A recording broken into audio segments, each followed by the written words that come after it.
क्या आपने कभी ऐसा अनुभव किया है जहां एक यात्रा आपकी जिंदगी का सबसे भयानक सच बन जाए? मैं कव्या आपको ले चलती हूं उस रात की ओर जब वैष्णो देवी से लौटते वक्त मैंने और मेरे परिवार ने एक होटल में कदम रखा जो सिर्फ ईंट और पत्थरों से नहीं बल्कि आत्माओं और अनसुलझे रहस्यों से बना था। उस रात का हर पल डर, सस्पेंस और खौफ से भरा था। जब हमें एहसास हुआ कि हम इंसानों के बीच नहीं बल्कि भूतों के घेरे में फंस चुके हैं, तो तैयार हो जाइए मेरी इस सच्ची आप बीती को सुनने के लिए जो आपकी रूह तक को हिलाकर रख देगी।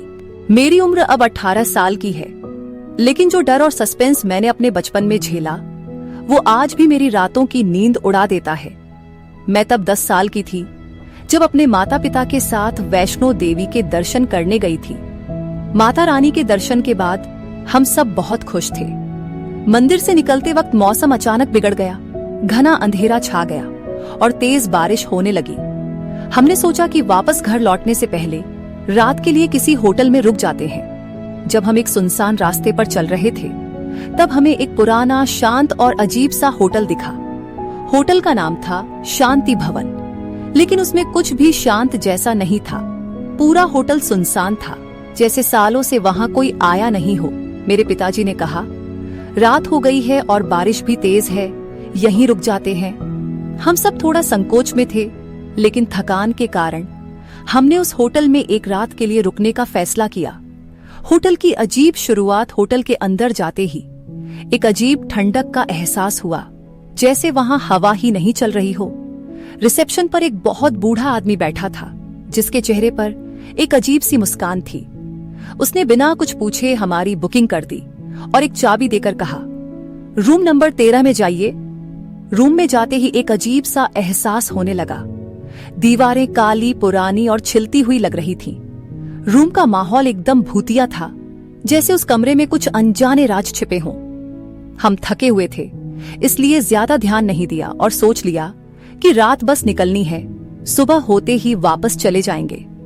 अद्भुत घटना, रात के लगभग 12 बजे हमें अचानक दरवाजे के बाहर से हल्की हल्की खुसफुसाहट सुनाई देने लगी, जैसे कोई बाहर खड़ा हो और हमें देख रहा हो। मेरे पिताजी ने दरवाजा खोलकर देखा, पर वहां कोई नहीं था। जब हम वापस बिस्तर पर बैठे तो अचानक से कमरा ठंडक से भर गया।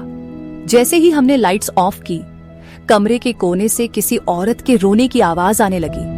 मेरी माँ डर गई और कहा, कव्या, तू मेरे पास आ जा। मैंने अपनी माँ के पास जाकर उनका हाथ पकड़ लिया। तभी एक औरत की धुंधली परछाई कमरे के कोने में दिखने लगी, जो धीरे धीरे हमारी तरफ बढ़ रही थी। हम सब एकदम सूख गए थे, जैसे हमारे अंदर की जान निकल गई हो।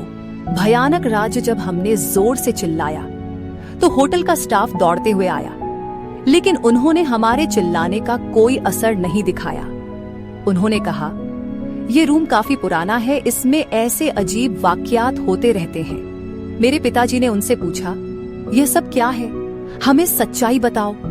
तब उन्होंने बताया कि इस होटल के रूम नंबर 13 में एक नई शादीशुदा औरत ने अपनी जान दे दी थी, क्योंकि उसके पति ने उसे धोखा दिया था।